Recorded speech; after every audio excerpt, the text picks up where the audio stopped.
Today I'm going to show you how to directly generate images on Claude. Now a quick disclaimer, Claude is only capable of generating SVG type images.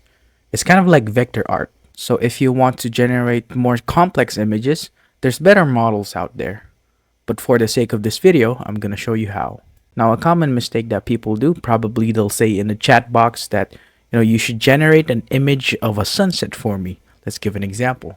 So let us put in the prompt, generate an image of a sunset for me. Now since Claude is not capable of generating images, he will say to you that I will just only search for images. Here are some images of sunsets, but I cannot directly generate an image of a sunset for you. Now let's learn how to generate an SVG image with Claude.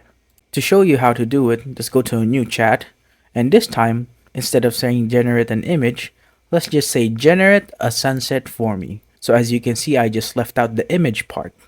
Now Claude should start generating the SVG image step by step.